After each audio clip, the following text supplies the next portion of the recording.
Tinfoil hat. Oh, what the fuck are you guys even talking about? Global controls will have to be imposed, and a world governing body will be created to enforce them. Welcome to Tinfoil Hat. We go deep, homeboy. Aaron, open your mind. Drink from the fountain of knowledge. There's lizard people everywhere. That's some interdimensional shit. Wake up, Aaron. This is only the beginning. Dude, you just blew my mind. Are you ready to get your mind blown? Good morning, Swarm, and welcome to Tinfoil Hat. You know I am. You know what I'm here to do. I'm here to rock. Join me as always is Jay Nice, Johnny Woodard, live from the Wise Wolf Gold and Silver adjacent studio. That's right. Go to SamTripoli.gold, use the promo code Tinfoil, and join the Wolf Pack. Simple. For as little as $50 a month, you can have precious metals sent right to your house. Guys, we have a banger of an episode. We have a wonderful journalist on, Jordan Chariton, and man, he's got a book out. It's called We the Poisoned, and this is an explosive episode. So please go check it out real quick. October 15th, quiet drops. You're going to be able to watch the uncensored version on SamTripoli.com, Twitter, Rumble, and then the censored version is going to be on YouTube, but it will be there. And I'm going to be in Vegas for Skankfest this weekend, and then on the 10th and the 12th, which is Friday and Saturday, I'm going to be in Louisville. So go to SamTripoli.com. Let's pack that out and enjoy this episode. Drink. All right, so he has a book out right now. It's called We the Poison, exposing the Flint water crisis cover-up and the poisoning of 100,000 Americans. Please welcome to the show, author Jordan Chariton. How are you, brother? Hey, thanks for having me. Great to be here. Glad you're here. Thank you so much. For those who may not be familiar with you, Jordan, can you tell us a little bit about yourself and where our listeners can find you? Yeah, independent journalist, do kind of the dirty work, I guess, that the media doesn't cover. So I'm out on the ground quite a bit, covering stories like Flint, covering worker strikes, economic struggle, done a few reporting tours in recent years, focused on poverty, homelessness, worker strikes, union organizing, and frankly, environmental corruption in Flint, East Palestine, Ohio, and many other places. And you can find my work on Status Coup. That's COUP, Status Coup on YouTube. All right, all those links will be below in the description, so you guys can click it and support Jordan wherever he's at. Jordan, thanks for doing this topic for us. I really do appreciate it, and it's so crazy. The news cycle is just so unrelenting that I just feel that things get memory hold so quickly. And, you know, we have so much focus on everything going on around the world, whether it's Ukraine, Gaza, whatever the conflict it might be, that we forget so much of what's going on here on the ground in our own country. How did you get started on this topic? Like, what brought you to this? Yeah, I mean, I was with the Young Turks in 2016, which is back then pretty big outlet, still pretty big. And I was covering the 2016 election. So I was bopping around, you know, Bernie rallies, Trump rallies, and all the madness between those two things. And in the summer of 2016, you know, I kind of like knew about Flint. I knew what happened, but I guess I was naive, like a lot of other people. And I just figured the government has to be fixing this, right? I mean, they're waiting online for water in Flint. And I was at a conference, and someone from Flint came up to me. She was wearing a Flint Lives Matter shirt, and she basically begged me to come to Flint. And she told me that it was a just disaster still, that after the media covered it for, 5 minutes, they left, and it was just a mess, and nobody was doing anything, and the government was trying to cover it up, and kids had rashes, and people were losing their hair from the water. So I got my boss, to his credit, sent me there. So I went there for the first time in 2016 over the summer. And that was pretty much after all the cameras had gone. And I had never really been in that situation. You know, I grew up on Long Island. I had some issues, but not water.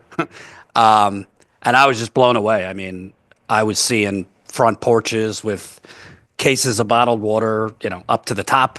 Um, I was seeing kids with rashes. I remember one home, one of the first I went into, everything was broken, the washing machine, the dishwasher, the laundry machine from the water, just toxic water. And it was that kind of first trip. I remember I went back to the hotel and it was just this alternative reality seeing, I think it was CNN. They were like covering whatever Trump tweeted and all that nonsense. And I'm here like people are literally being poisoned and it's already been swept under the rug. So that was my first trip. And I kind of just from there got the bug to stay on it. And at first, I really just wanted to focus on the human part. You know, people were suffering. But very quickly, it became clear to me that this was a real corruption scandal. And 8 years later, and I've been there 21 times, I think, you know, obviously I'm pretty biased because I covered it, but I think it's the biggest cover up in the government cover up in the 21st century. I think it makes Watergate look like child's play. Nobody died during Watergate. And unfortunately, it's in part been able to go on for 10 years because contrary to the media spin, it's still a disaster. The water's still bad 10 years later. And part of that is because the media just stopped covering it years ago. I am so thankful for people like you. You know, these are the stories that need to be covered. And I hate to put it this way, but you know, these aren't the sexy stories that get you the clicks, that get you, you know, front page of this newspaper and front page of this newspaper.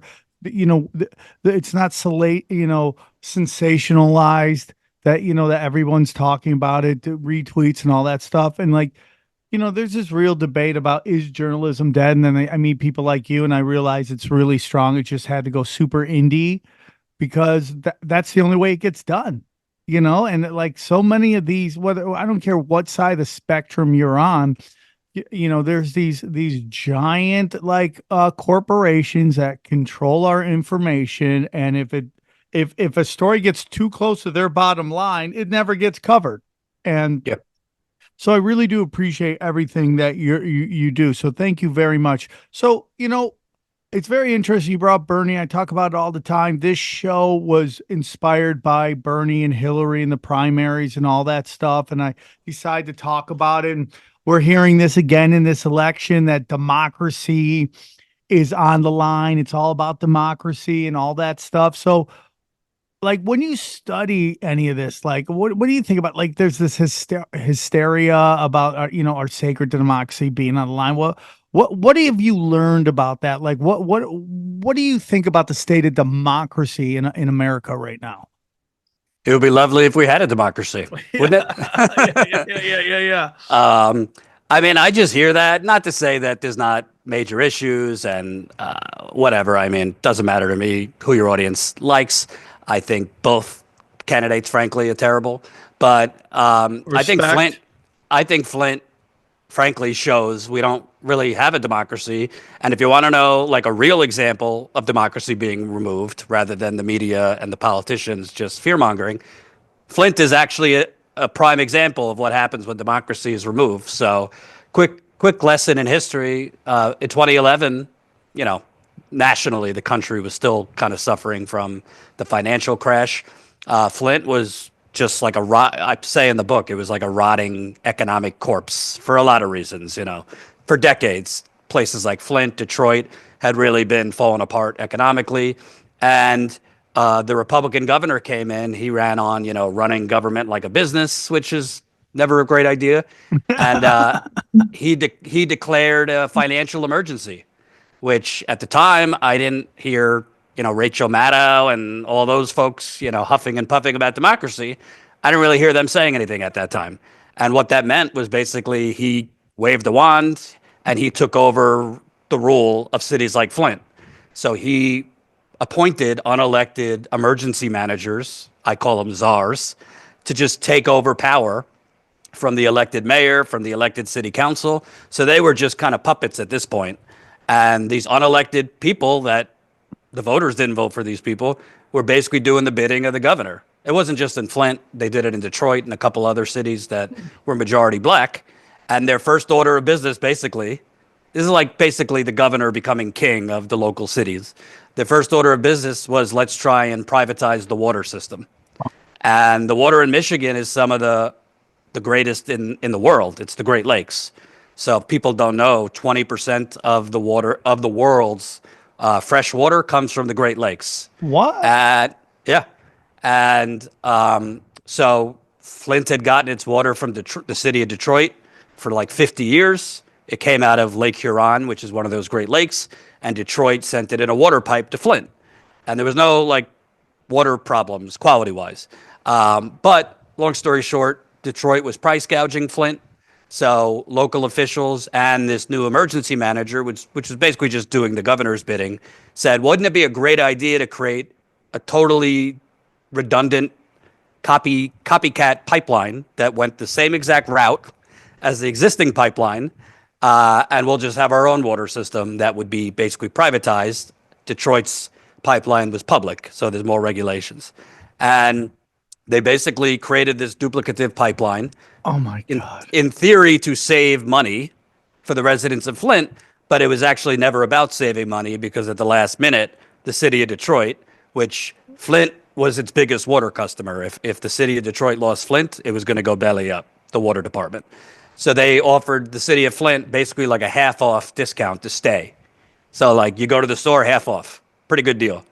And the unelected emergency manager, again, democracy, the unelected emergency manager passed on that because it was never about making money. They just wanted a privatized water system. They moved to this new system, but that was going to take 2 years to build. So during the construction period, the city of Flint could have just kept getting water from Detroit in that short term, but they said, well, why don't we save money by using our river, which had been dumped in General Motors, General Motors, Dow Chemical, DuPont, every corporate, in my view, criminal, had dumped its shit in the Flint River for 100 years. Like the residents in Flint, they used to joke like, that's where the bodies are. That's where they dump the bodies, the Flint River. And they also, in addition to the polluted river, said, why don't we use the skeleton plant? Because it hadn't been used as a full-time water plant in 50 years. I say, like, to bring it to today, it's like these Boeing planes that are falling apart in air. That's like the Flint water plant. I have a whole chapter, like they didn't even have all the equipment at the time that they switched to the Flint River to treat the water. So it's basically a privatization scheme. The media always reports it as this was a tragedy to save money. It wasn't to save money. It's a lot of people who were trying to make money off of poor people in Flint. And obviously we know what happened. They got poisoned. That is such a, you hear this story over and over again. Like in Los Angeles, we have a giant subway system that they will not use because they can't make money off of it. So they want to build a whole new thing. Everything's about cashing checks the whole time. Nobody's making nobody's doing what's best for the people. That is shocking to me. Now you screwed two cities over. You're screwing Detroit over and you're screwing Flint over. This is mind blowing to me. And it's just like when, everybody thinks privatized. We see that in our military right now. So many of these militias we send over, they're all privatized. They're costing way more money than our regular military would cost. And they don't have to play by the rules of war because they're a privatized military. It's like, it's so shocking to me. Everything is about money. It's really sad too. It's really sad the way Michigan is being treated and forgotten. It's mind blowing to me, and it makes me really sad, man. So you go down there, you get pulled in, and you instantly start to realize that there's something way bigger going on here, right? Way bigger. It's not just about dirty water, but it's like a corruption at a level that maybe you had never seen or anyone's ever seen. Can you tell us a little bit about that? About, like why is this Flint water situation worse than Watergate or any of these other like scandals that seem to grab our attention? Yeah. Well, first of all, I don't really care what you are. I mean, everyone's got their blue hat on or their red hat on politically. I think we could all agree like water is the most important thing in life. If you don't have it for like 100%. 4 or 5 days, like you're going to die. And if you drink bad water or you bathe in toxic water, you won't die right away, but it could give you cancer and a whole lot of other things. So to me, that was what stood out to me right away when I was there. Like, I mean, this is life or death. This is not like, arguing about all the bullshit people argue about on Twitter and TikTok and whatever else. But yeah, I mean, it was very eye-opening to me because when I was in Flint, the residents, I was really like one of the only journalists still on it, including local reporters. So to the residents, I was kind of like, they were just dumping shit in my lap. I mean, complaints about the private foundation there that was involved, complaints about this politician and that corporation. So it was very like, it almost made you dizzy because I didn't even know where to start because this was like a corruption scandal really that started in the 2000s. But what right away didn't smell right to me was, I mean, when they were building this new water system, Flint was broke. Like Flint was almost bankrupt. So Flint in 2013, 2014, when there was talk about should Flint stay with Detroit or should Flint join this new water system, it wasn't allowed to borrow any more money legally. So this water system, they basically, the county, which Flint is part of, they were like the guarantor, like they were the backstop for payment. And to get the bonds for this water system, so basically to get the money from the banks to build it on the front end, they didn't have enough. So they needed Flint, they needed another city basically to borrow $100 million to help them, God. finish the construction, because the construction was going to cost about $250 million. It's almost $300 million. So to me, I was like, how does a broke city that's nearly bankrupt, that legally can't borrow any more money, how are they allowed to borrow $100 million to fund this completely scam, unnecessary new water system? So the more I dug, I realized that essentially what happened was a just straight up boondoggle. Flint, which had no credit rating, and this is all in my book, they would be allowed to borrow money in the case of an emergency. So basically, the unelected emergency manager, going back to that whole no democracy thing, local officials, banks, J.P. Morgan and Wells Fargo, they decided, well, why don't we just create an emergency, a fake one? So they created this fake emergency. It was like to clean up this lime sludge pit next to the water plant. And in that agreement, that document, like through the back door in the fine print, they wrote, and Flint could borrow $100 million to join, to help finance this completely, well, it didn't say that, but to help finance this. So the stated reason was to clean up X, and they just snuck in the back door the real reason for the emergency order. So Flint could join. Basically, without Flint, they couldn't build this unnecessary water system. And in the agreement, they basically put handcuffs on Flint. They said, while this new water system, it was called the Karagandhi Water Authority, KWA, while this new water system is built, Flint has to use the Flint River and has to use the Flint water plant. Well, if you're making them use the Flint River and the Flint water plant, then, well, what happens if there's an issue? Like health-wise, what happens if there's some snafu? Right. By law, like according to the agreement, they could not switch back to Detroit's water. And as my reporting progressed, it became clear. I mean, it literally within weeks after the water switch was in April 2014. Residents had brown water. Residents had rashes. The EPA was getting calls. So this is not just a state cover-up. The EPA was involved. And it was very clear, like from the jump, that there's a problem with the Flint River. There's a problem with this water switch. The workers at the water plant were begging the powers that be not to switch to the Flint River. And I quote, hell no, this won't work, one of the workers said. But they did it anyway because as part of that deal, remember I said J.P. Morgan and Wells Fargo, they issued the bonds. So Flint borrowed the money, and basically the banks fronted the money to fund this construction. Well, You know any banks that are many banks that will say, oh, the residents are poisoned? Yeah, don't worry about paying us back. So basically, Flint was already on the hook for a 30-year bond repayment to start paying back the bonds for this completely scam, fraudulent pipeline. So the unelected emergency manager, even when government officials were saying we need to switch back to Detroit, the water's got E. coli in it, the water's got TTHMs, which are cancerous chemicals. He said, no, it'd be too expensive to switch back to Detroit. And basically what he meant is we can't switch back to Detroit because we already got to start repaying the bonds. So every step of the way, it was a balance sheet and money over the residents.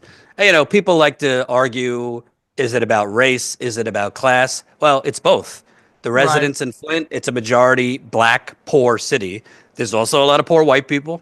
There's also immigrants. But the bottom line is they were poor. And right now you got a similar thing going on in East Palestine, Ohio. Norfolk Southern, the multi-billion-dollar railroad company, unnecessarily blew up 5 cars of cancerous chemicals. What? And everyone's sick there. And that's a poor white community. And the EPA is covering that up. So poor black, poor white. If you're poor and you're in the wrong place at the wrong time and the government poisons you, good luck. And that's what really pisses me off the most about this because, we have mass shootings in this country and it's covered for 5 minutes and then nobody, they move on. But a city was poisoned. It wasn't some mistake. It wasn't a tragedy. It was an intentional grift, an intentional scam. And the media basically just like regurgitated the bullshit that the EPA, the state government said. They buried it. It's been completely swept under the rug. And people are basically being left to slowly die. Cancer is through the roof in Flint 10 years later. You don't hear about it on the news. They haven't even changed the damaged pipes. The water, basically like acid water went through the water pipes for 2 years. They still haven't changed all the pipes. So, it's a massive scam. And why I say it makes Watergate look like child's play. I mean, at the end of the day, Watergate was a few knuckleheads that broke into an office. Like nobody died. Nobody died. Right. If Nixon wasn't involved, nobody would care. So it's more Watergate is more because the president was involved and the election. But in this is like to me the real Watergate because people are dying. People have died and continue to die because you have toxic water and in my view a toxic government that's covering it up. Hey guys, real quick, I'll tell you about our boy James McMahon and Copy My Crypto. The crypto markets are in fuego. Let me tell you about Copy My Crypto. Has it pissed you off to watch crypto fly up in prices for a decade and you still have done nothing about it? It makes sense. Crypto is complicated and really boring. Well, here's the good news. You don't need to know a thing about crypto to make money like so many have. The CopyMyCrypto.com membership site shows you the exact cryptos that YouTuber James McMahon personally owns, which means you just got to copy him. It's like having a big brother who knows what he's doing. You don't need to know a thing about crypto or how to invest. Just simply copy along. Okay, so let me tell you a little bit about James. He runs the Crypto with James YouTube channel, which has over 54,000 subscribers. In the summer of 2020, he told his viewers to buy 26 cryptos. Had you put $100 into each, it went on to be well worth $123,000. Of the 26 cryptos, his top pick of the year, the one he singled out called Phantom, went up 692 times from when he said to buy it, okay? That one call alone has retired a number of people, including guys in the 20s and 30s. Remember, this is public knowledge. You can go to YouTube and verify for yourself. So if you'd like to join the 2,800 members who have copied James, then pause what you're doing and head over to copymycrypto.com/TFH. That's copymycrypto.com/TFH. That's TFH. You'll not only find proof of everything I said, but my viewers will get a full access for just $1. Yes, you've missed out on Bitcoin, but there's over 2 million other cryptos. Do you really think you've missed out on all of it? Guys, don't waste your time. Go Go to the site and read it. Once again, that's copymycrypto.com/TFH. Guys, it's ended money worries for so many. It may just do the same for you. Copymycrypto.com/TFH. So there's a lot going on here, right? I always have this belief that the politics of California are being done to drive out the middle class. And they basically want to turn California into a feudal system where you have extremely rich and then there's like 20 people to an apartment. And that's kind of how they want to go. So, you bring up that like 20% of the world's fresh water is coming out of this area. Do you believe, and do you have a feeling that maybe this is about really eliminating the population or getting rid of the population so they could flip this and turn it into like just a giant corporate environment where these giant corporations control all the water? Yeah. So a few things your audience should know. Number one, in 2020, the stock market started trading water as a commodity. So they trade oil, and also they started trading water in 2020. If water is being traded by hedge fund managers and Wall Street brokers, you better believe they're doing it for a reason. And it's because, in my view, and based on experts I've talked to, they think there might be a shortage one day. Not just because of drought. I'm talking a shortage of clean water. So a lot of people think wars have been fought over oil. Well, I don't really think it's a conspiracy to say, the next major war could be fought over water. So that's number one. Number two, I can't get in the government officials' heads. I don't think they woke up one day and said, let's just poison these poor black people so we could get them out of the community. I don't think it was as direct as that. Right. But I also don't think they necessarily cared that much or even put a lot of thought into the health aspect. I think the first priority, which, by the way, the decisions were being made by wealthy politicians that do not live in Flint. Usually the decisions are being made by people who don't live in the communities they're making the decisions for. I think the first priority was let's, privatize because the new pipeline, the water was going to be raw water. And you could use a lot of raw water for things like fracking, which they were fracking a lot in Michigan, agriculture, auto. I mean, basically, most of the water was going to be used for business. Right. They openly talked about it as the blue economy. So I think that in Flint, in Detroit, and many other places I've seen it. I don't even like the term gentrification because it's just a boring, weird term. I call it economic terrorism because they are trying to basically make it unaffordable and unlivable for the people native to those communities, whether you're white, black, doesn't matter, people that grew up there. And they're doing that through a lot of these privatizing the systems, because when you privatize things, the rates get jacked up. So yeah, I mean, I talked to residents in Flint, and they think a lot of this was a mass gentrification scheme, and you're seeing it in places like Flint. Everywhere I go, whether it's about water or other stories, you see, 7 to 10 blocks that are built up and beautiful, restaurants, bars, theaters, and then the rest of the cities are left to rot. I mean, in Detroit or Flint, the downtown's wonderful. You drive 10 minutes away, it kind of looks, in some parts, worse than Baghdad. Yeah, like third world. Third world. Yeah. Of course. And the places that used to be refuges for people, like like entertainment, especially for it's become so expensive now that people, really, I mean, if they're spending more time than ever working, and if they get no break from it, it seems like eventually we're going to reach a breaking point. The society is, not just from a business perspective, but just from a spiritual and human perspective. That's a part that scares me just as much as the rest of this.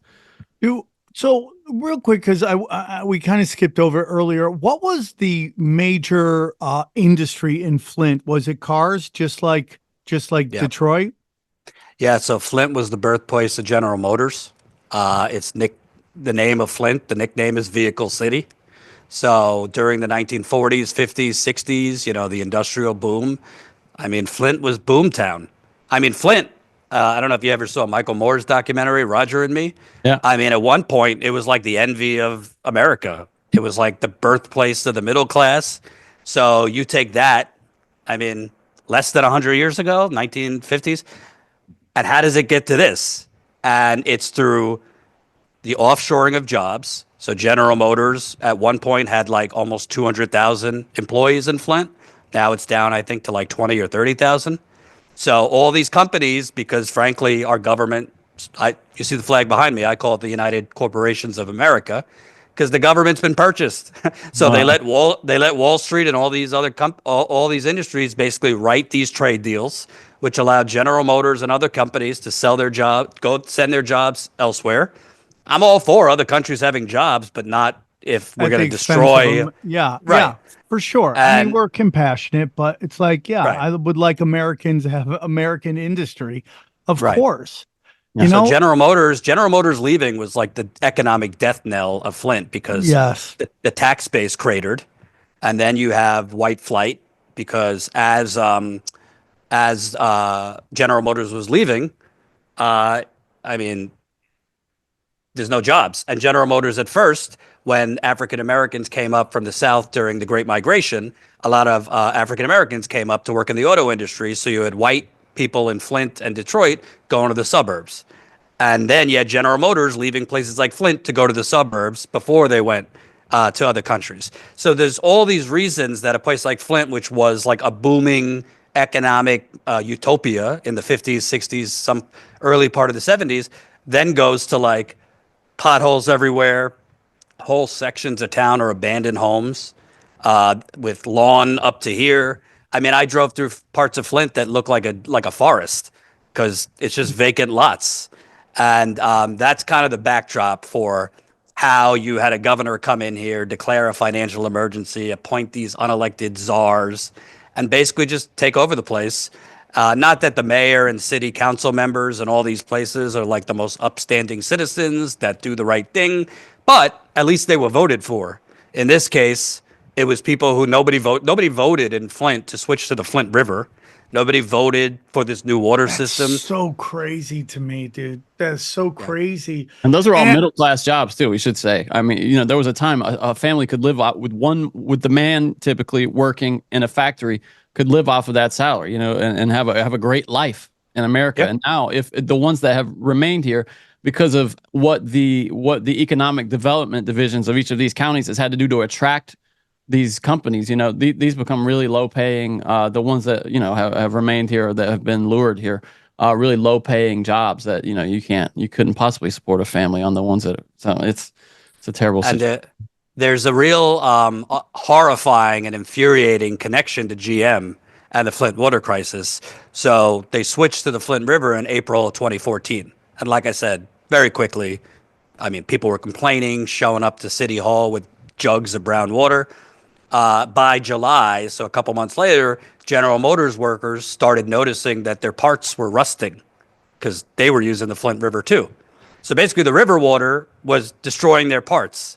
So General Motors started complaining to the state and the city, we don't want to use the Flint River. It's destroying our parts. And it's in my book, but prosecutors, when they were interviewing people, how could you think if the water was destroying car parts, it was okay to give it to humans? Right. So anyway, General Motors, 6 months after the water switch, they were allowed to switch off of the Flint River. Unbelievable. The residents weren't. It's crazy to me. You know, and this reminds me so much of the California homeless problem right now. The amount of money that's thrown at this problem and nothing gets fixed because you just have people whose whole living is based off of fixing a problem. And if the problem gets fixed, then they no longer have a job. So they never, ever really try to fix it. It's like kick the can down the road as long as you possibly can to cash all these checks while people's lives are being affected. And it's like, you know, this is California too, man. It's just like bureaucracy is just destroying these people who, like, I'm sure there are people who have really good intentions and trying to help Flint fix its water problem, but you get these unelected people whose whole job it is to just make rich people richer. and to keep this thing going. And it's just mind blowing to me that nobody realizes it or nobody can do anything. It's so sad to me that there's nobody that can go, hey man, we're getting off this thing. The banks can do whatever they want. They can have all these like abandoned homes. That's worth 100. Take all the abandoned homes, whatever it is. And it's just shocking to me that new rules were made for corporations. And again, we want to keep these plants here because the plants give people jobs. So I understand to a point giving them preferential treatment, but at the end of the day, we're talking about people's lives. Right. And I don't understand why there's a disconnect from humanity on that. I think that, I can't say for sure that this is where everything went to hell, but I don't know if you remember in the 80s, that movie Wall Street, where Michael Douglas said greed is good. Yep. I think something broke in like the collective mentality where it was kind of just like survival of the fittest. I'm going to get mine. I wasn't alive, but I've heard in the 50s, 60s, CEOs would compete with each other in terms of how many, like who created more jobs, like the ice cream parlor guy or the, I don't know, pizza guy. Now it's a competition of like, how many jobs did you cut? And I think that with a thing like Flint, I really think, it's not always as simple as like, these are just evil people. Our government has become a cesspool because it's all submerged in money.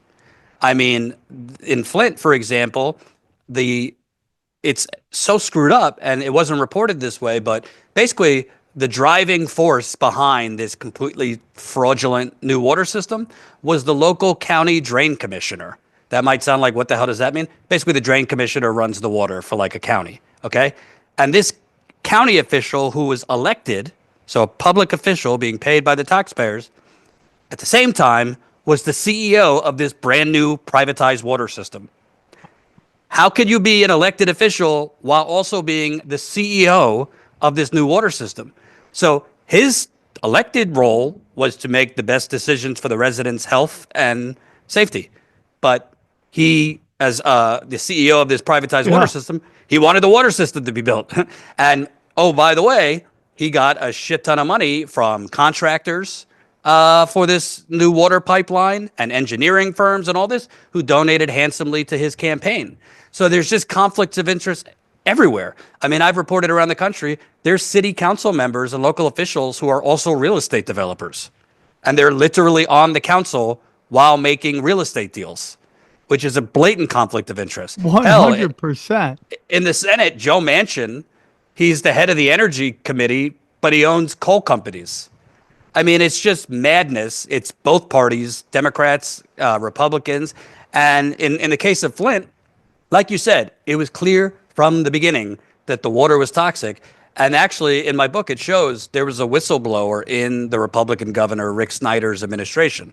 And 6 months after the water switch, she was actually trying to do the right thing. She sent an email to Snyder's top officials. It was called urgent matter to fix. She cited that General Motors is getting off the Flint River. She said the water's got E. coli, cancers, chemicals, and all sorts of stuff, and we need to switch back to Flint. She was pulled aside, threatened by the governor's right-hand man, so think like The Sopranos and Tony's consigliere. She was threatened by this guy, the governor's fixer, he called himself, told never send an email like that again. And then she had a meeting with the unelected czar, who told her, yeah, we're working on it, but it would be too expensive to switch back to Detroit. Again, because they already were committed to paying the bonds. So if the governor had, or anyone said, you know what, health's more important, to hell with it, we'll have to eat the money or there will be lawsuits, but we got to do what's right for the residents, then you're talking thousands of lives could be saved, because contrary to the government's lies, thousands of people have died from this, from cancer, liver failure, kidney failure, and I know a lot of them. Let's get into some of this stuff. You've been telling, politicians are paying off Flint residents. Is that what you're telling me? Yeah. So as I kept going back to Flint again, it was just like stuff was being dumped on my lap. So I kept hearing about this guy, Richard Baird, and he was the governor's right-hand man. And in many cases, people thought he was like basically the governor. He was pulling the strings. He wasn't even like paid on the state payroll for several years. He was getting paid out of a super PAC. Very like sketchy. So anyway, a big push with the state administration, but other government officials, is to control the narrative. You know, you got to control what's going out in the media and things like that. Don't let the residents. So when residents would get a little too loud, maybe, pop off at a town hall, get media attention, the sirens basically were going off in the governor's office because it's not good for business. It's not good for their political careers for there to be a water crisis that they caused. So there was a resident, Adam Murphy. He was sick, young father, was having seizures from the water, memory loss, just basically falling apart. I think he was like 35 at the time. So he went to a water town hall at the beginning of 2017, understandably just flipped out at the officials there. You guys, you're just, checking boxes. You're not doing anything for us. People are dying. And he was pulled aside. The cops pulled him out.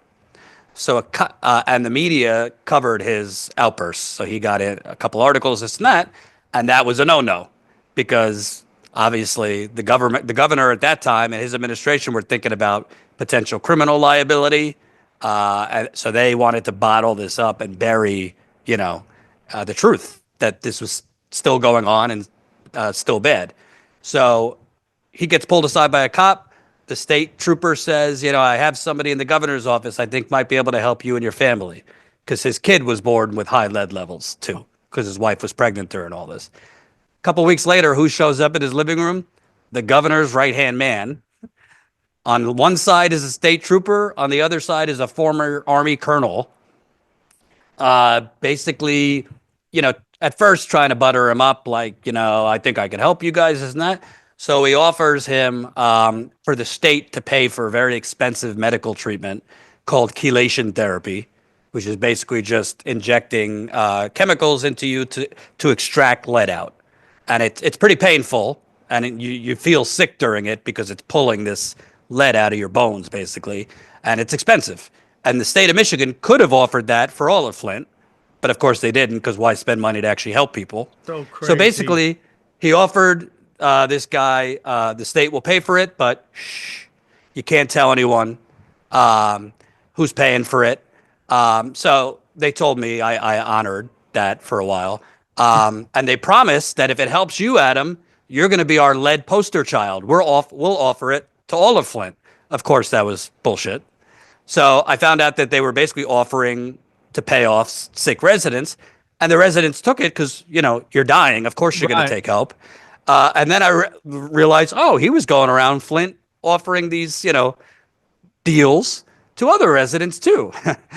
So basically the governor's right-hand man, and of course the governor knew about it. It's not like the governor's right-hand man's going around doing this willy-nilly.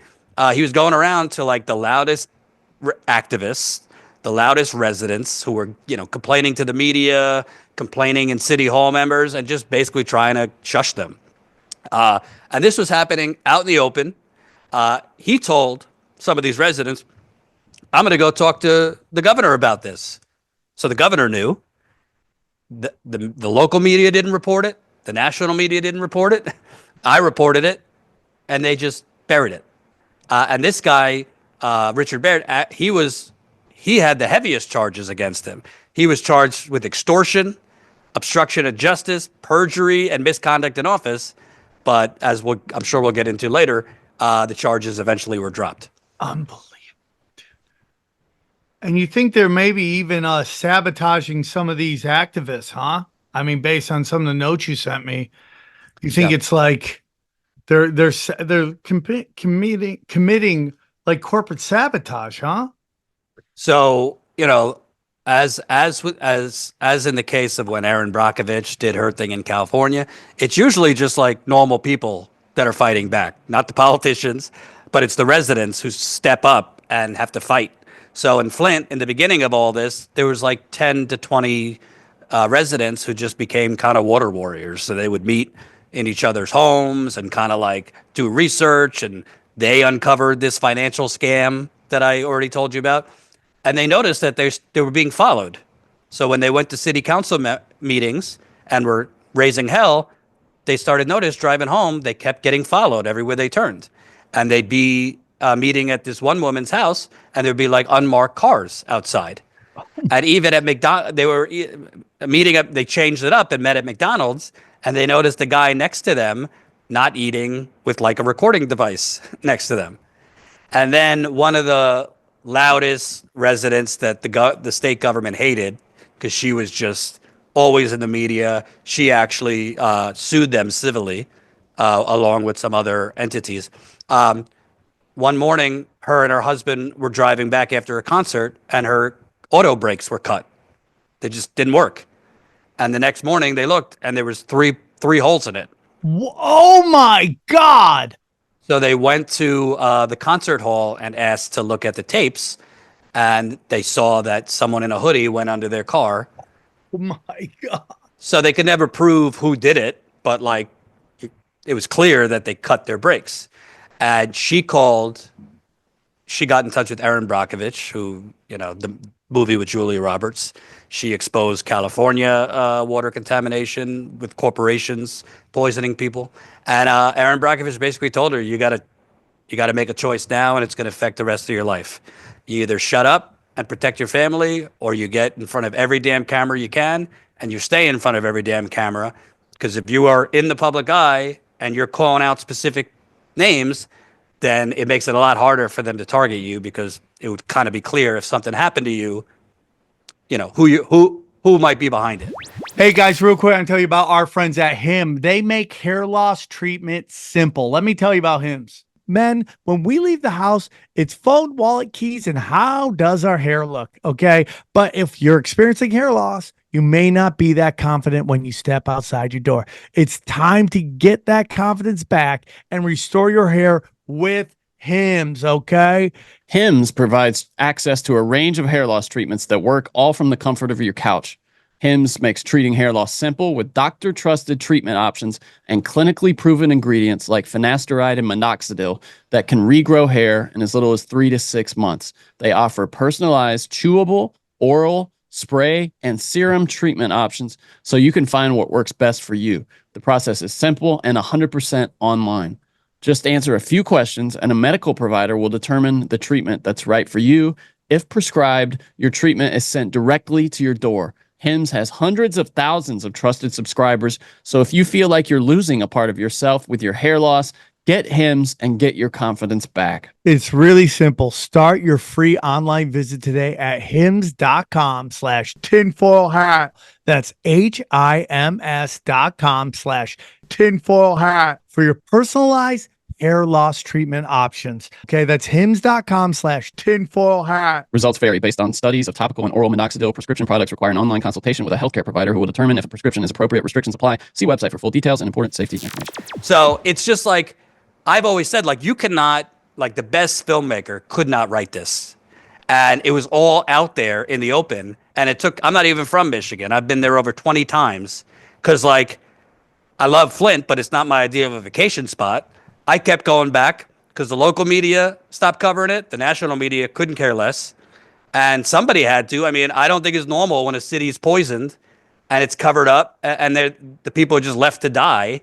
And it's just swept under the rug and said, oh, the water's fine in Flint now. It's not fine. I was just there for my book. People are online, so I signed the book, showing me their fresh rashes from the water 10 years later. There's people posting still on social media they're getting brown water. And I already mentioned cancer's through the roof. And we're getting fundraising emails and the media hysterical about democracy. What democracy? How do you have a democracy if you vote for politicians, your vote is canceled, unelected stooges are put in, and you're poisoned? So I don't really want to hear, whatever you think of Trump or Kamala Harris or whatever. Sure, there's other problems.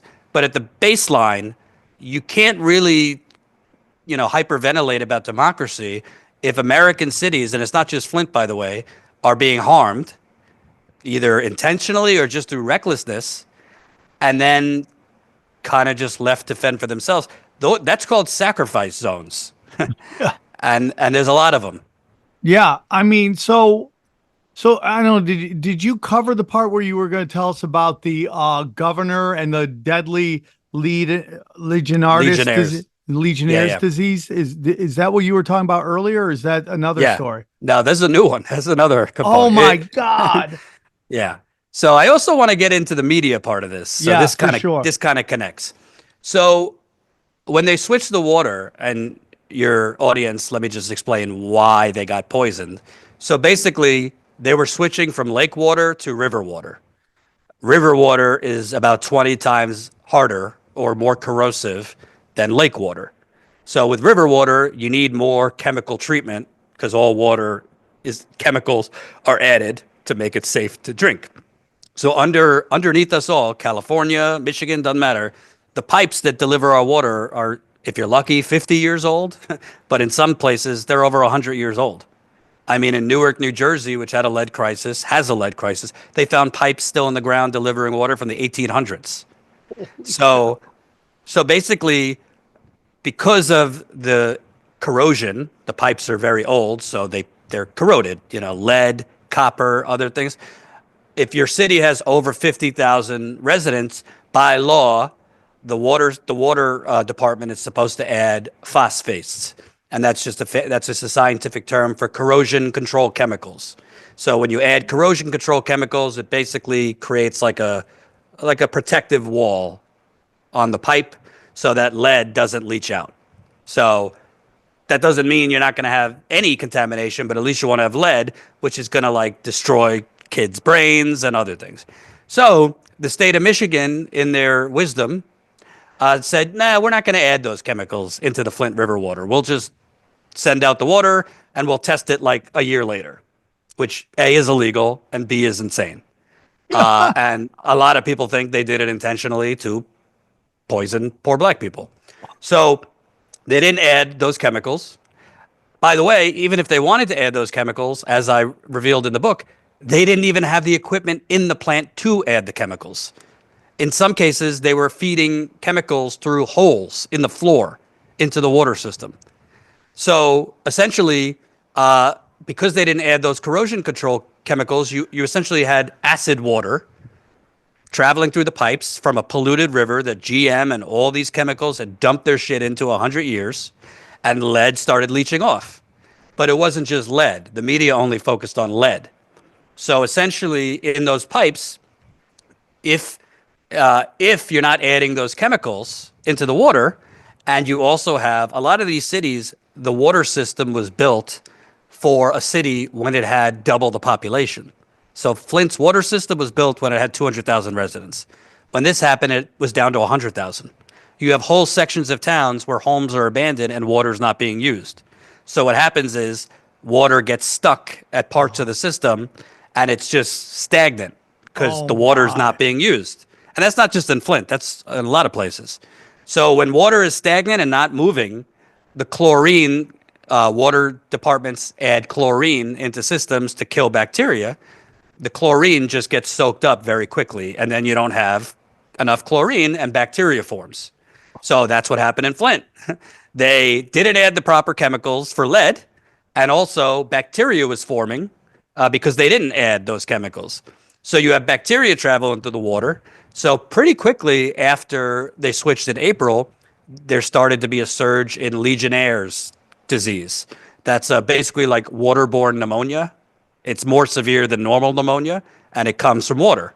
And typically, you could get Legionnaires from like your air conditioning unit, showers, but it can come from your drinking water too, specifically inhaling it in the shower.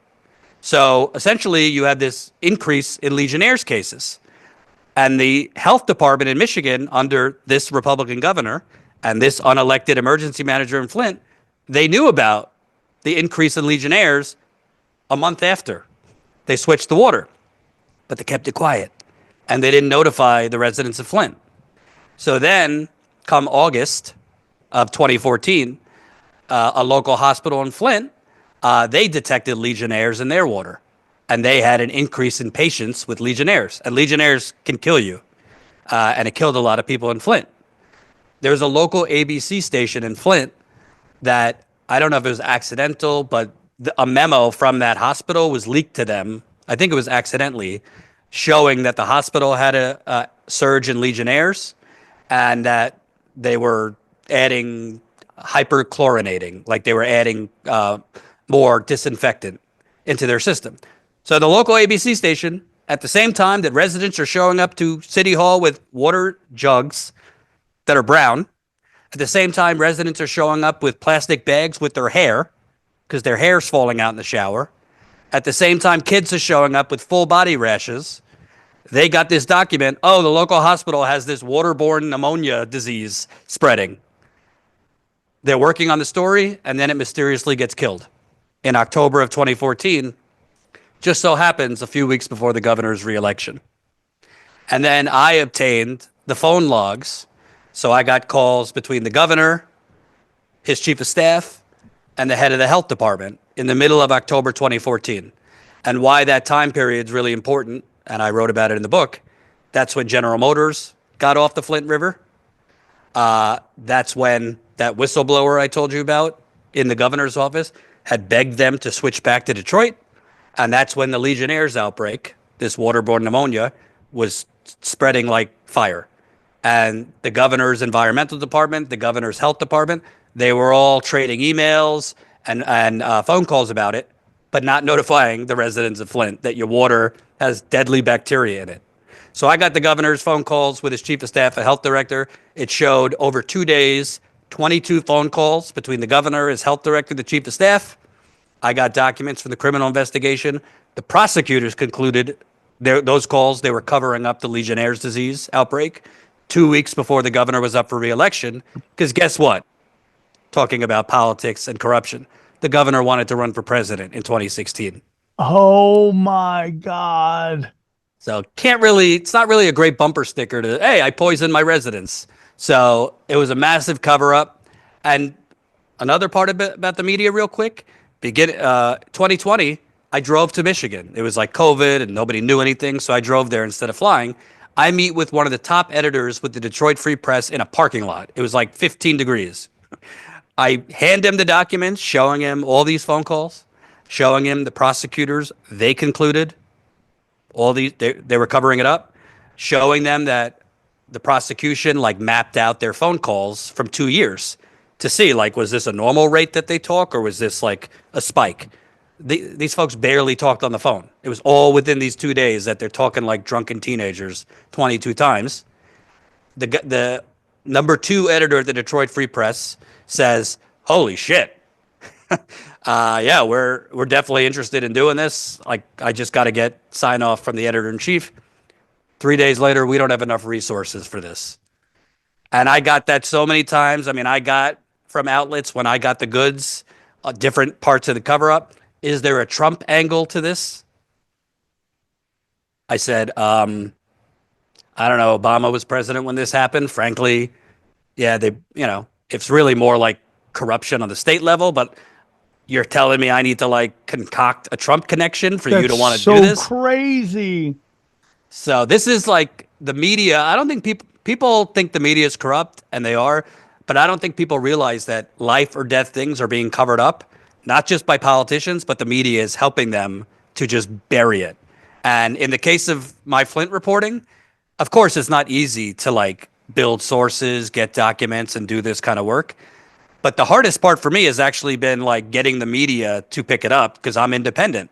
So if I just publish a story on my Substack, it'll do okay, but it's not going to go viral. So that's why I reach out to like the New York Times or the Washington Post or these big outlets, the Detroit Free Press. And they for whatever reason, I think some of it's financial, some of they're just disconnected from what actually matters. They just want to push the narrative that these things are over, that these things are being fixed, and just cover the election horse race and other nonsense. And it's that kind of media abandonment, the media abandoning these stories, or the media not being able to cover things for longer than a week, is why so many people in this country are suffering. I have some experience in print journalism, and what you have, and this is still going on, there's the rate of entropy with these print outlets is so extreme that they are still carrying around the husks from the 90s when people actually bought newspapers. and their parts kind of flying off. But there's many of them are still in buildings that are way too big for them that they can't afford, employing way too many people. So just about all they can afford to do is publish a crime report, which is always the most popular thing in the newspaper. I know that from just having seen the clicks from my years as a print journalist. So, I mean, yeah, you're right. A lot of it is the budget. Now, I do think, there is just an element of them abdicating their responsibility in many instances. But there are still some people that I think would like to do those, especially the journalists and the lower level people who get into it because they think that that's the way to help people.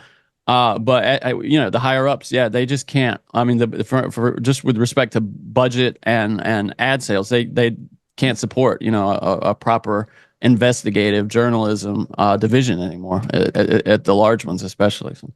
That's the one thing about the internet. Like, as great as the internet is, I think we peaked with the internet around 2014, 2015. We still kind of see it as this Wild West thing. I think it's way more on lockdown than some people might want to admit. At least in our world, we understand censorship is a real big thing, but I don't think a lot of people understand that. But the one thing the internet did was take us off local politics. And everything went to the international news, whether it was reading USA Today or watching these cable news companies. And it's real hard to find local news that is sexy enough to stop you to want to read and pay attention. I have daughters and I'm always I'm going to be involved in all these stuff. And it's just life is so busy. It's so hard to stop and be able to get involved on these local politics. But to me, that's the most important thing. Everybody can worry about what's happening in Washington, D.C., and I get it, but really the stuff that's happening on your local level is the most important stuff, whether it's your city council, your school boards, and what's happening with your water. It's mind-blowing to me that nobody's doing anything about this. And there's so much going on in Michigan, and it seems like it's corrupt all hell. And it's really sad that people are making decisions based on money and not on people. Yeah. You know what's amazing to me, and this is why I've stayed on this for so long? I've told my audience, yes, this happened in Flint, but this is not a local issue. Yeah. This involves everyone. If you think this is just happening in Flint, it's not. I have covered water problems. I mean, at least I'm losing track. And I have emails every day about a new place, water, air, soil, fracking, mining.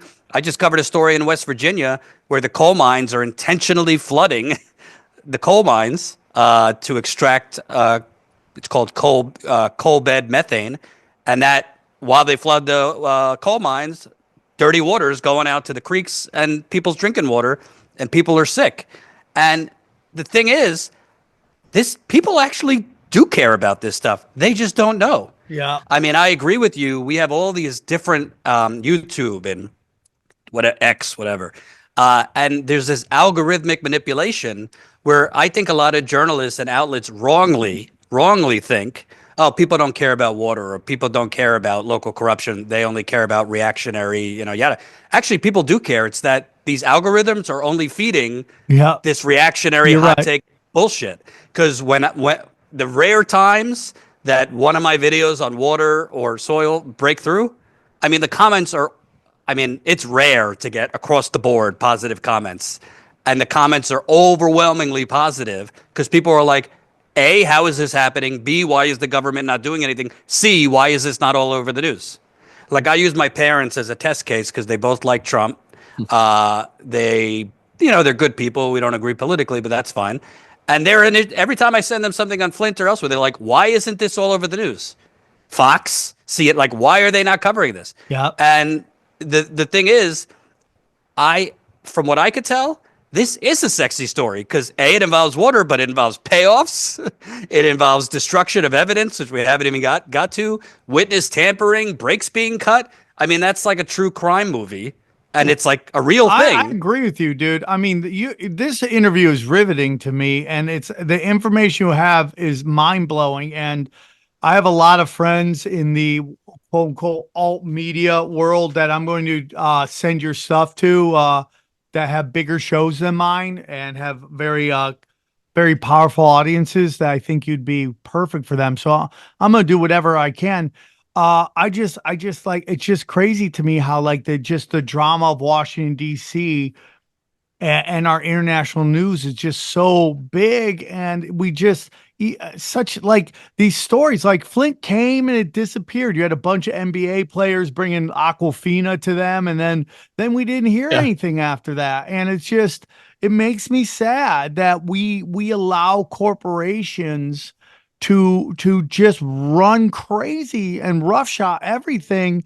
And it's like we have to pay attention. I wish I had better way of doing it. I like for me, it's like everything on a local level. It's low. I call myself, you're not a globalist, you're not a nationalist. I'm a localist. Like I really care about what's happening on my street, in my neighborhood, in my city. I think it's very important to pay attention to that.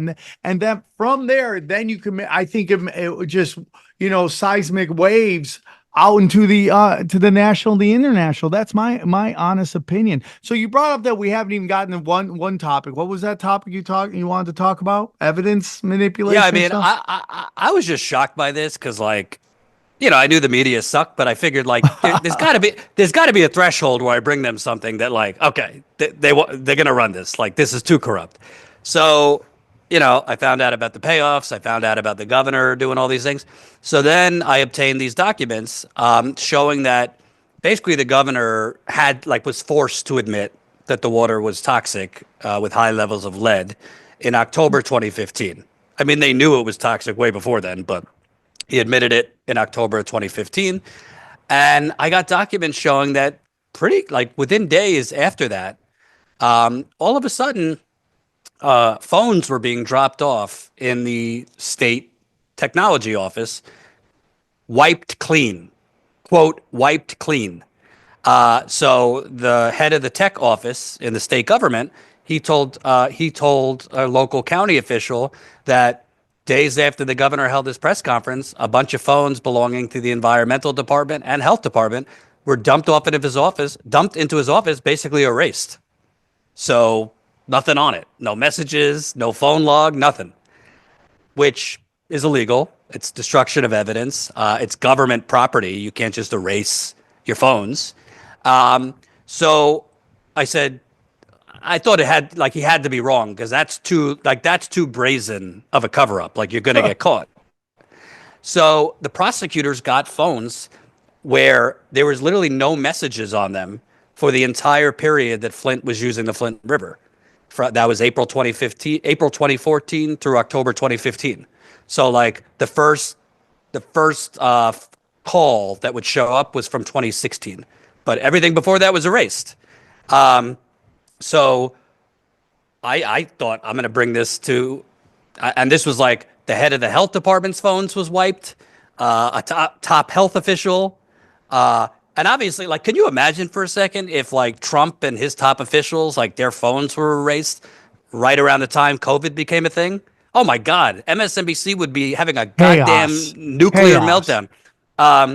So I brought it to every outlet I could think of: the New York Times, Washington Post, Associated Press, Daily.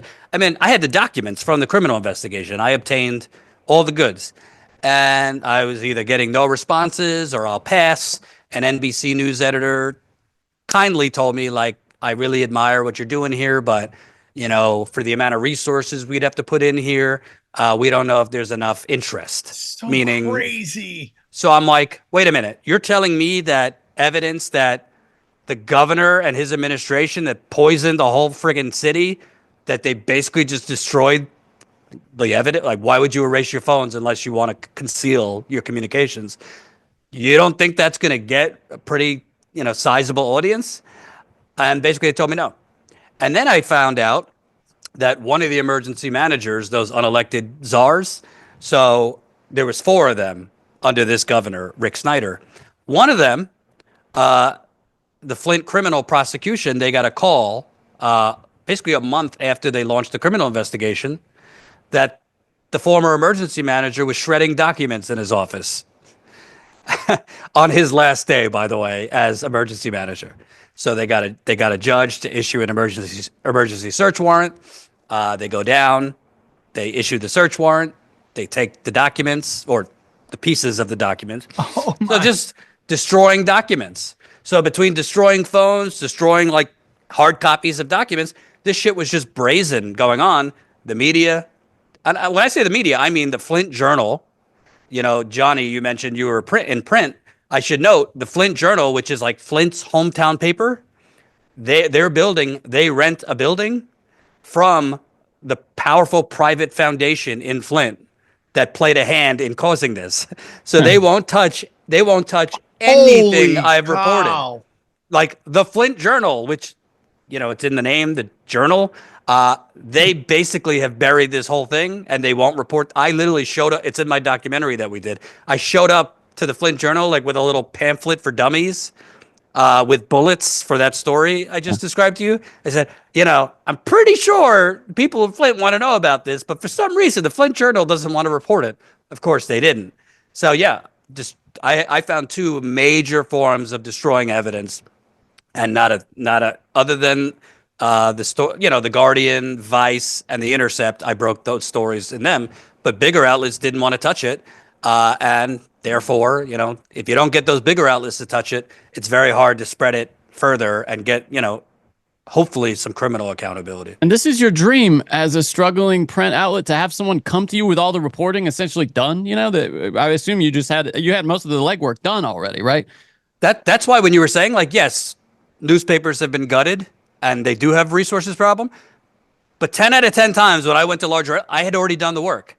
I even offered them. I already offered them, hey, do you want, you know, put one of your people's names on it with me, because, you know, they want credit. Yeah, they love Right. violence. Yeah, Right. I'm not in this to like grow my Twitter following. I don't care. Right. And madness. they wouldn't touch it. I can't get in their heads, but it's just mind-boggling, because this is the kind of stuff that if you got into journalism to like put some crooked people in jail or deliver some justice, this is like story of a lifetime. Yeah. And they're all just kind of can't be bothered. It seems like you're suggesting this is not an attention span issue, which is initially what I thought. Maybe this seems like more nefarious than that, because it used to be. I mean, it's your challenge as a journalist. If it's an important story, to make it interesting.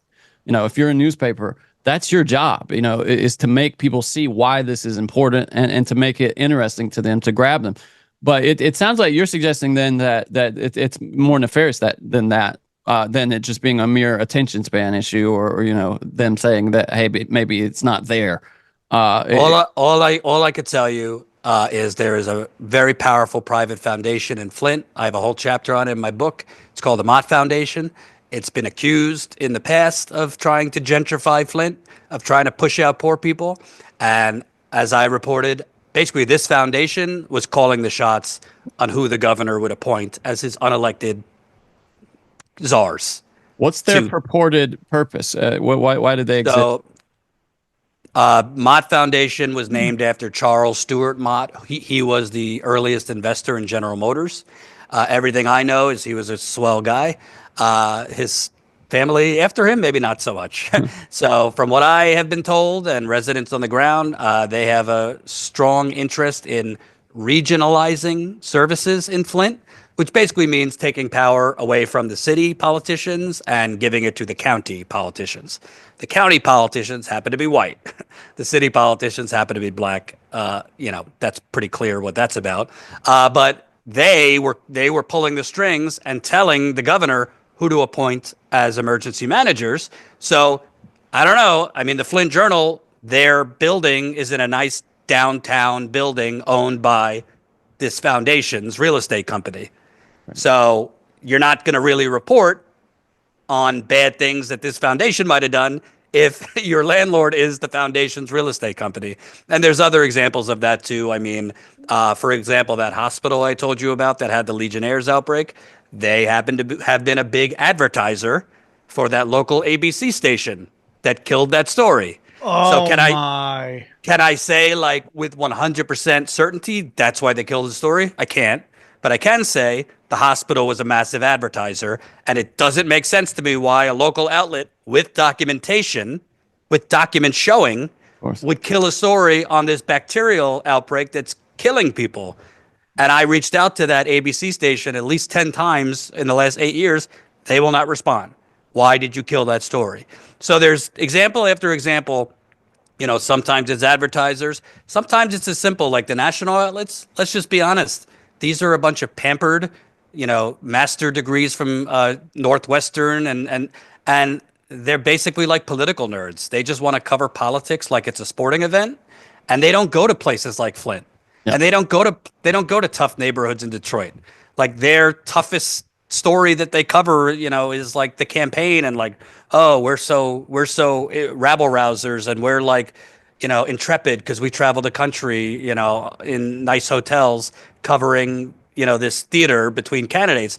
But they're mostly comfortable, well-to-do white people in New York, D.C., some of L.A., and they're very disconnected from places like Flint. They're very disconnected from like what I believe are sacrifice zones. So are they evil people that like don't care that people are being poisoned? No. But are they well-to-do people that might be disconnected from the plight of flyover country? Yes. Absolutely. So nobody's gone to jail for anything yet. That's the cover-up on top of the cover-up. So I want people to be clear. This is not, I've mentioned the Republican governor a lot. This is a bipartisan cover-up because the Democrats are in on it too. So basically what you had here is this truly, I've never seen anything like it, and lawyers I've spoken to have never seen anything like it.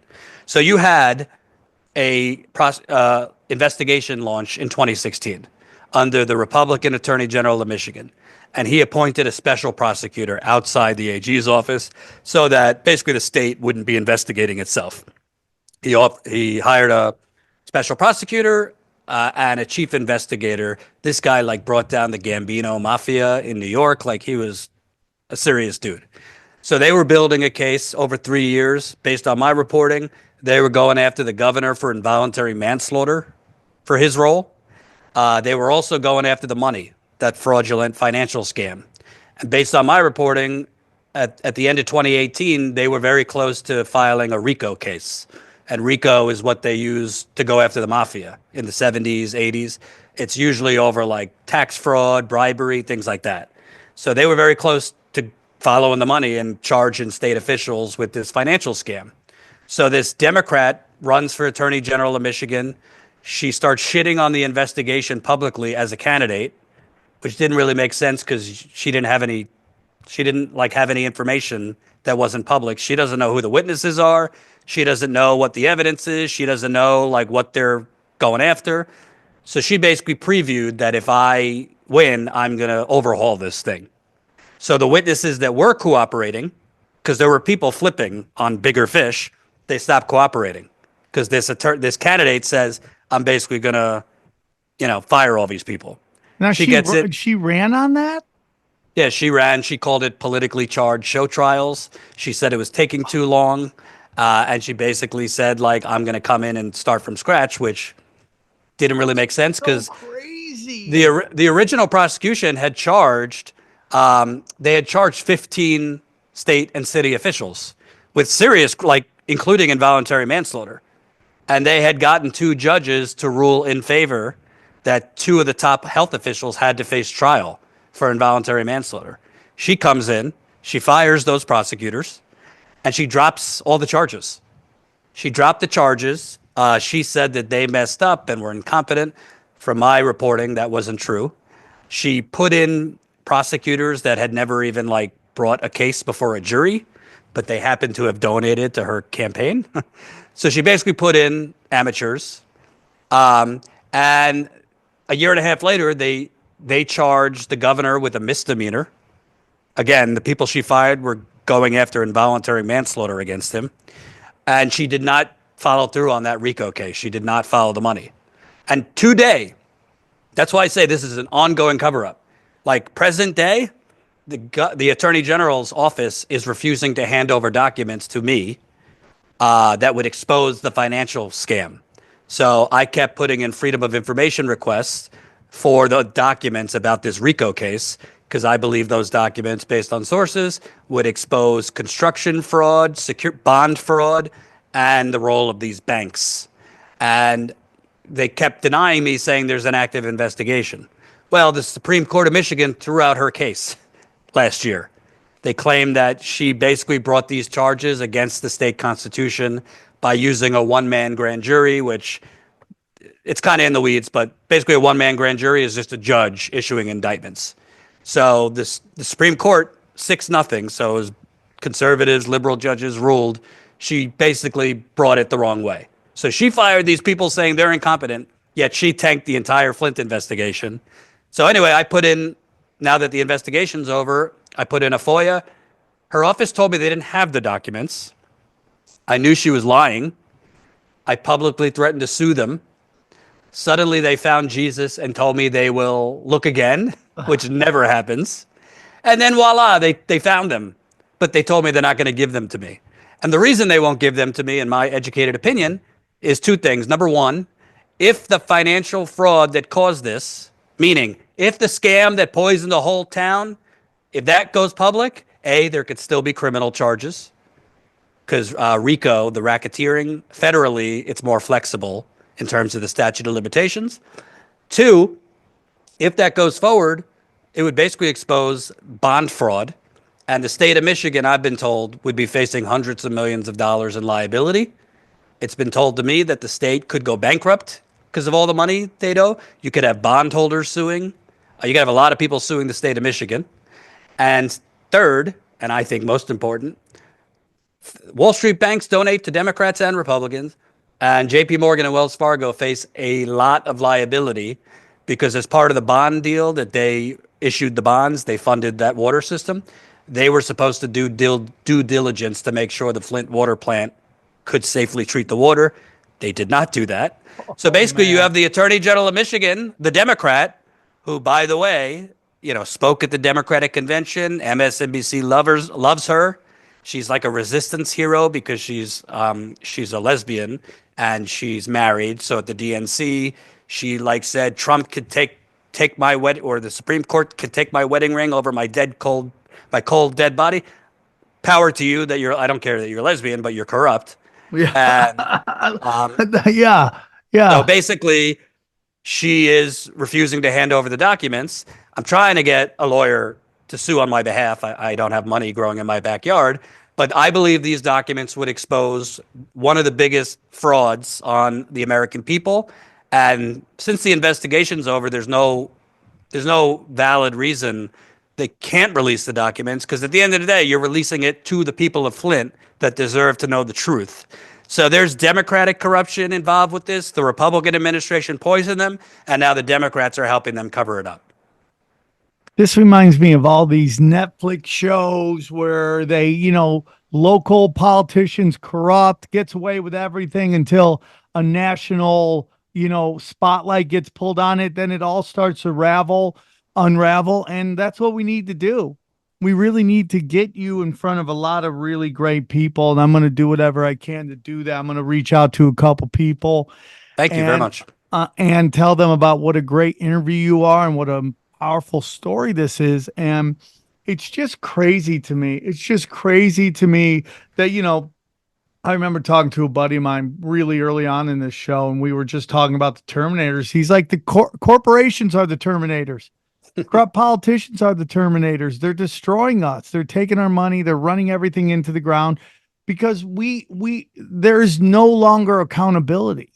Like, you watch all these way back in the days, the 50s, the 60s, you have all these hearings and people paid. I think the last time somebody actually paid for something was, the Iran-Contra scandal. And, now that guy's, he's a talking head on Fox News. I mean, if I said this before, Benedict. He didn't even pay for it. Oliver North got off it. Did he even go to jail? Did he do any time? Yeah, exactly. So it's like, it's really crazy to me how we accept this stuff. And, we live in this kind of society right now where it's divide and conquer, and we're always having these racial issues, and we get upset about certain things, and then we just ignore other things. And it's just insane to me how this is not spoken more. So, I'm from upstate New York, and my brother was telling me there was a section of Syracuse that was a thriving Black community. and they changed the exit on the highway to farther down, and that area just died. Killed it. And you're like, why would you do that, man? Why would you do that? And you go, is this racism or is this class war? It's probably both. And it's really tragic to me. And it really is sad. And, sometimes we get a little out of control with our political correctness. And then I go, well, these are stories that make you go, maybe we're not out of control. Maybe we need to have these discussions a little more and stop worrying about jokes and all this other stuff that when I go back to like, is it sensational enough? Like people doing a meanie joke and everyone losing their mind. And while nobody's talking about the corruption that is leading to children getting autism and all the crazy stuff that we're doing to future generations because nobody wants to pay attention to it. And it's mind blowing to me. Jordan, you are the definition of journalism. You are so important. We have these corporate hacks doing these corporate jobs, these conformists pushing the narratives of the people that the people who sign their checks want, and there are people out there like you doing the really good, hard, old school investigations, and this is what it's all about. This is what we always romanticize journalism is, and you're doing it. So thank you so much for coming on the show. I bought your book, so I can't wait to read it. And I promise you, I'm going to be reaching out to people today and seeing who I can say to interview you, whether they got bigger shows or smaller shows. But I feel like you need to be heard. So one more time, Jordan, please tell them where they can find you. Yeah, so I'm a reporter and host at Status Coup News, so that's on YouTube. Who makes it hard to find, but COUP. We're on daily, 5 o'clock Eastern. Statuscoup.com as well. And yeah, the book is out. You could get it on Amazon, Barnes & Noble. It's called We the Poisoned, Exposing the Flint Water Cover-Up. And the audio version is actually out on September 27th, so this week. And the last thing I'll say is I think the media has kind of become a real, weapons of mass distraction. And I think a lot of people get fooled into thinking, people are on team blue and team red. Listen, the only color that matters in this country, I'm sorry to say, is green. Yeah. And politicians from both sides are in on it. And just think about it. 10 years later, there's an American city, still has bad water. No one has been held criminally accountable. They don't have health care. The pipes haven't been replaced.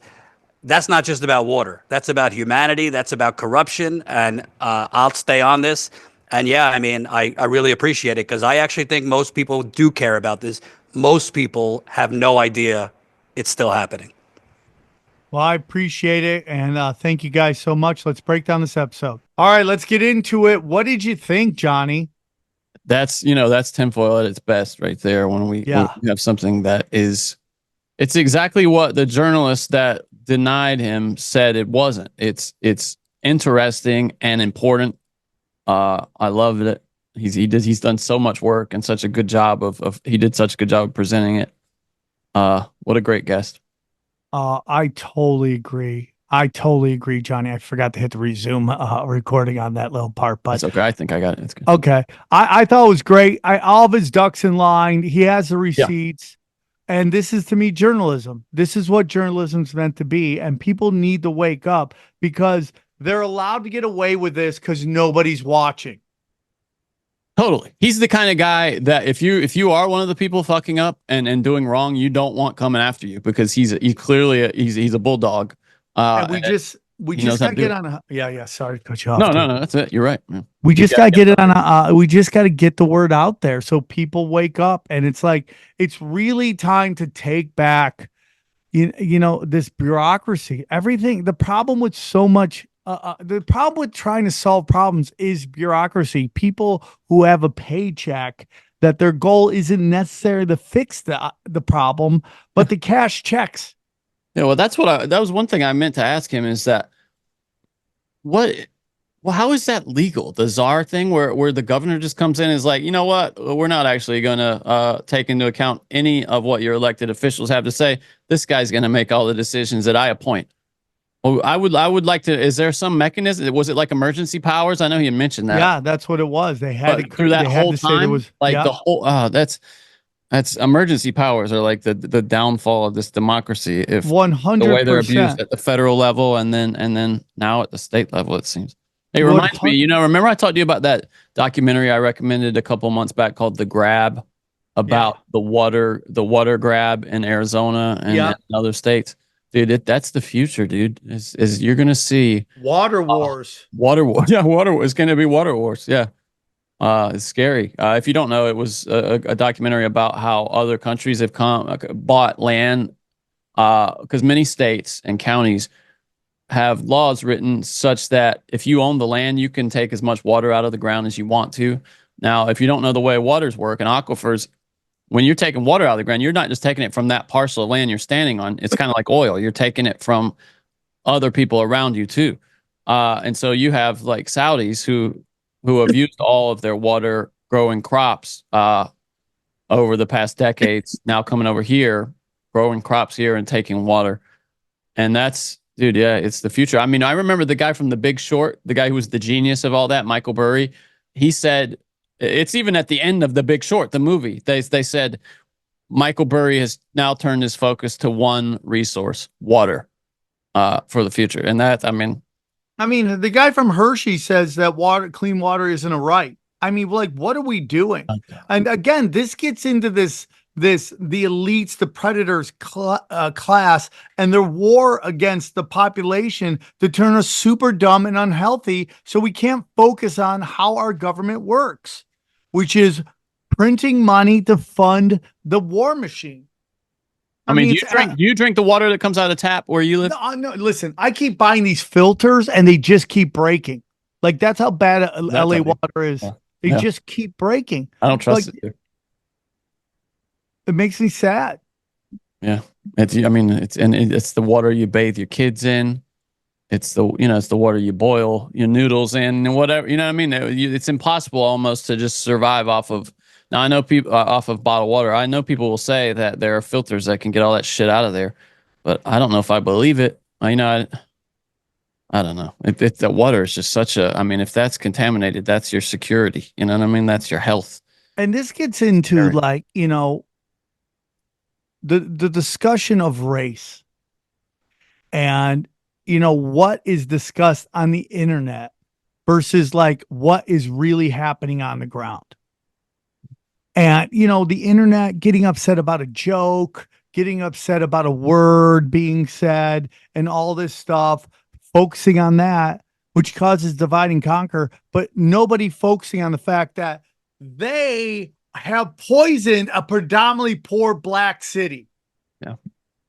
Which is near an area of clean water, maybe not Flint Lake or river, whatever that is. But as he said, this area gives 20% of the global water to the world. Yeah. And they were getting water that was totally great from Lake Huron, and they were offered half off. And because that wasn't, they showed their hand there. It's not about that, actually. It's not about saving money. It's about this project to privatize the water system.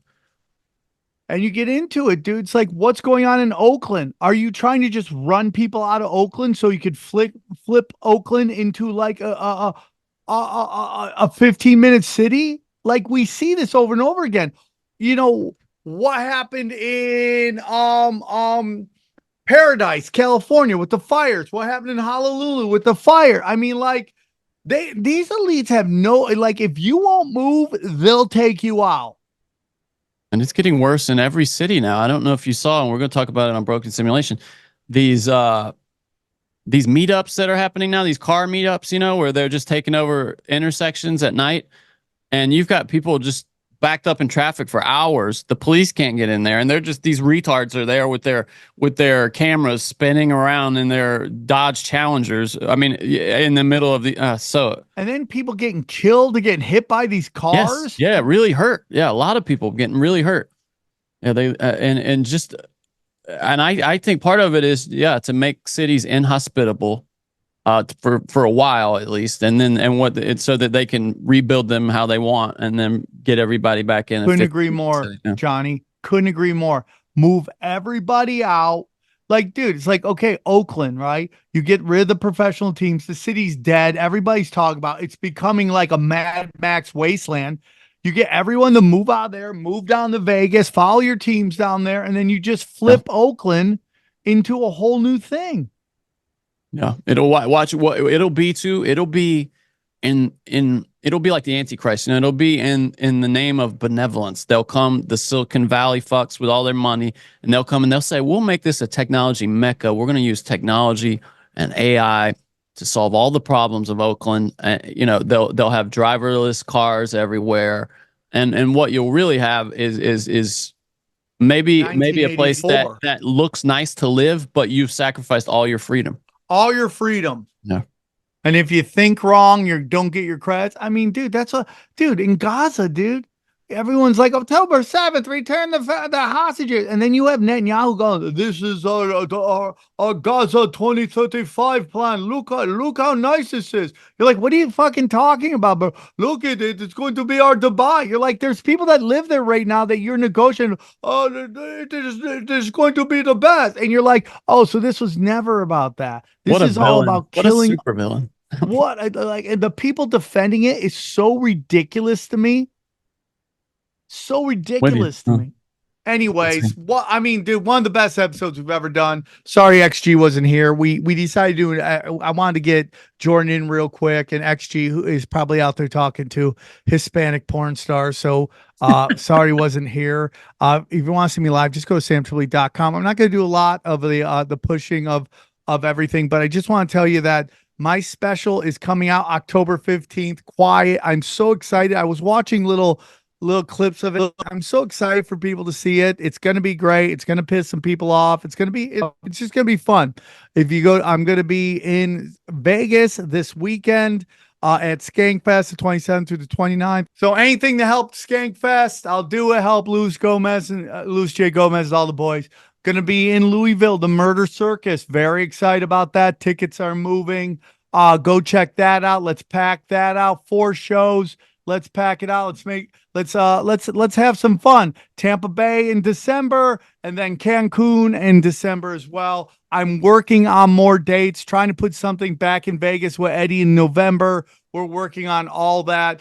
Go and check out our affiliates, whether you're Gold, microdosing, Rife Technologies, Aquacure Brown Gas. My favorite is the Chemical Free Body. I am constantly taking his supplements. Prometheus is a really great website designer, and EMF Rocks. Go get some of that. Anything else, Johnny? No, that's it. Check out Broken Sim. We've had some good ones lately. We've had some nut butt bangers. Enjoy these highlights. Here's a clip from the latest Broken Sim. You know how Twitter has the recaps on the side now? It said literally over here on the side, it said Kamala unveils new accent. And then you hear this. Let me just say about... She's talking to black people, if you can't. Yeah, and dude, she's shouting out secret societies in this. Yeah, so the weird... The Divine Nine? Yeah. Joe Biden. I have... Yeah, she's annoying. Hello to all my Divine Nine brothers and sisters. And my sorors.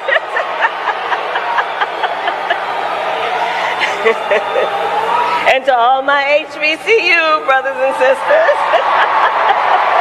Like, stop it. Like, if she wasn't just a vapid politician piece of shit, she'd be nice, right? Like, you'd be like, oh, she's easy on the eyes. She likes to laugh. But she just represents everything wrong with politics right now. Yeah, and what she's one of these people, like most politicians, who adjusts her personality to fit whatever room she's in. You know what I mean? She'll say just anything. She's a snake to get over in the room that she's in. Yeah. Anyway, I thought that was funny because that literally showed up on Twitter as she unveils a new accent. You just told me about this right before the show, so we have to talk about P. Diddy arrested. Dude. I guess he was in New York. Is that right? Yeah, he's arrested in New York. We'll just play what Fox had to say about it. News update. Sean Diddy Combs arrested tonight at a hotel in Manhattan. According to sources, this comes after a grand jury indictment. A source told CNN that Combs was arrested again tonight in a Manhattan hotel and is now being processed by police. Of course, this all comes after Combs became the target of a months-long sex trafficking probe by the Homeland Security Investigations Agency. This is federal. After his homes were raided, screwed. you'll recall, in Miami and Los Angeles. We don't know the specific charges that are tied to this arrest tonight in New York. We did get a statement from an attorney for Diddy Combs, who said that they are disappointed with the decision to pursue what we believe is an unjust prosecution of Mr. Combs by the U.S. Attorney's Office. But they say Sean Diddy Combs is cooperating with the investigation. His lawyer points out that Diddy actually what is he gonna do? I'm leaving jail. I don't want to be here. I don't. I've decided that I'm not guilty and I'm leaving. Now, here's the question: if you send a gay guy to prison, is that punishment? There's just nothing to do but to blow dudes. If you're gay, that's like... Yeah, but you want to do other stuff with your life, too, and you don't get to do any of it. You don't get to go and, what would you say? Right, but there's worse things. Sell people into record slavery and stuff like she's used to. Like, if you really want to hurt P. Diddy, send him to a desert island where he can never talk to anybody. That's it. That seems like way more punishment than sending you to a place full of men's. This to me, tell me if I'm wrong, it seems like a guy who outlived his usefulness to the authorities. 100%. And this comes right on the... Dude, all these guys do is they just try to one-up each other, right? So Trump almost gets assassinated. Bang! Here's a P. Diddy hit for you. Now that's what everybody's talking about, right? Well, I wonder if the NFL thing you were telling me, was it you who sent me that they used... Oh, didn't you send me the thing where they used... the Sean Payton. Yeah. Was that what you were thinking of? Maybe the NFL thing. Did I put that in here? I thought I did. Hold on. Oh yeah, here it is, right here. Okay. So I think this is. Oh, it got deleted. That tweet you sent me. Oh, really? Yeah, it got deleted. You got to save those things, Johnny. Shit. I sent you gold. Okay, so if you don't, Bountygate, and I remember thinking this back then. Sean Payton stole prescription meds from the cabinet. He was accused of that from like the team doctor's cabinet back then. Yeah. And I remember thinking like, how is this guy like nobody cares about this? Yeah, I mean, I don't think it's that crazy. But yeah, they use Bountygate as a way to run But anywhere else you lose your job if you're stealing meds from the place you work for. Like that you lose your job, dude. But he was a successful NFL coach. Yeah, he's not doing well, dude, it's very interesting. It was James O'Keefe, right? Though. Yeah, but it's very interesting because right now he's not doing that well at Denver, and this story comes out. Yeah, that's it, right? Yeah, that's like Diddy, you know, which is like the Michael Jordan story. Oh, I'm retiring because I'm bored. I'm the most competitive guy in the world, and I want to crush everybody I ever meet and everything I ever do. But I want a break. Never happened. James O'Keefe, he's just out there stirring up shit, ain't he? Yeah, it's just it's amazing what people will talk about to get some hole. Oh, dude. It's really he's brilliant for coming up with this. He's like, dude, these guys will whisper all the secrets in the hopes of getting their dick wet. If you'd like to hear the rest of this episode, subscribe to Broken Simulation in your podcasting app or check us out at youtube.com/SamTripoli. We go deep, homeboy. Aaron, open your mind. Drink from the fountain of knowledge. There's lizard people everywhere. That's some interdimensional shit. Wake up, Aaron. This is only the beginning. Dude, you just blew my mind. Tinfoil hat.